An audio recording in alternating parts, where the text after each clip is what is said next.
মনিরুদ্দিন পেশায় ছিলেন প্রাইভেট কারের চালক, পরে পেশা বদল করে এখন কেঁচো সার উৎপাদন করছেন। কেঁচো ও সার বিক্রি করে এখন বছরে আয় করেন অন্তত ৩ লাখ টাকা। পোশাক কারখানার কাজ ছেড়ে মনিরুদ্দিনের সঙ্গে কেঁচো সার উৎপাদনে যোগ দিয়েছেন আরেক প্রতিবেশীও। ৪৭০ টাকা দেয় আর কি, স্যারের কাছ থেকে অল্প একটু আইনে এটা শুরু করছিলাম। একটা রিং আইনে ফালায় রাখছিলাম, পরে ফালানোর পরে এই যে কৃষি অফিসের যে স্যার আছে, এই স্যারে আর কি বললো যে এটা তো বাণিজ্যিকভাবে করা সম্ভব।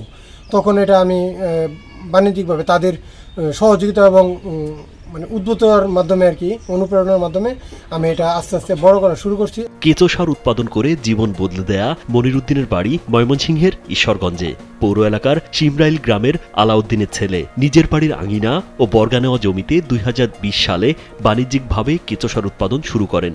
মাত্র ৪৭০ টাকায় একটি রিং স্ল্যাব দিয়ে শুরু করলেও এখন ৪টি সেটে ১২০টি রিং স্ল্যাব ও ৯টি চৌবাচ্চায় উৎপাদন করছেন কেঁচো সার। বর্তমানে প্রতি মাসে ৩০ থেকে ৩৫ মণ সার বিক্রি করেন তিনি। প্রতি কেজি কেঁচো ১৫০০ টাকা এবং প্রতি মণ কেঁচো সার বিক্রি করেন ৫০০ থেকে ৬০০ টাকা দরে।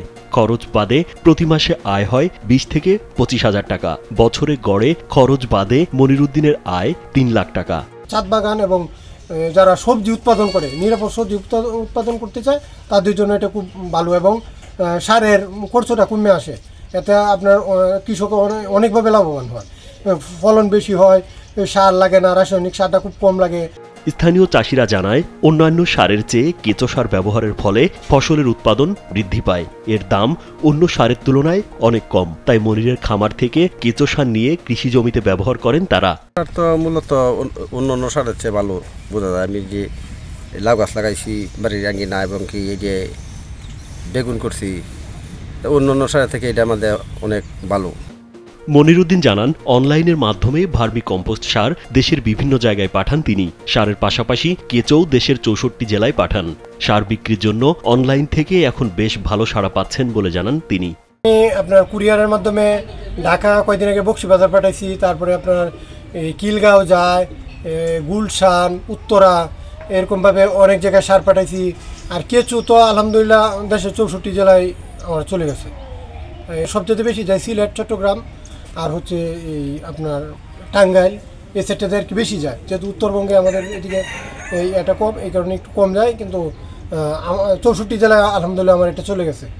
মনিরুদ্দিনের সহযোগী জুয়েল মিয়া জানান, কেঁচো দেখলে প্রথম নাক ছিটকানো ভাবছিল, পরে ধীরে ধীরে এটি ভালো লাগায় পরিণত হয়েছে। শ্রম ও মেধাকে কাজে লাগিয়ে এটি করলে ভালো কিছু করা সম্ভব বলে জানান তিনি। প্রথম তো একটু আনইজি লাগতো কেঁচোর বিষয়, তো এখন মোটামুটি আস্তে আস্তে ভালোই লাগে। দেখতেছি মোটামুটি ভালোই সম্ভাবনা আছে। চেষ্টা করি কাকের সাথে বিষয় কেঁচুরাটা একটু বড় পরিসরে করলে আমরাও মোটামুটি লাভবান হব আর কৃষক উপকৃত হবে। জমিতে অতিমাত্রায় বালাইনাশক, আগাছানাশক, কৃত্রিম রাসায়নিক সার ব্যবহার করায় দিন দিন মাটির উর্বরতা কমে যাচ্ছে। এখান থেকে বেরিয়ে আসতে ভূমিকা রাখছে কেঁচো সার, এমনটাই মত সবার। রাজীব বিশ্বাস, কালবেলা।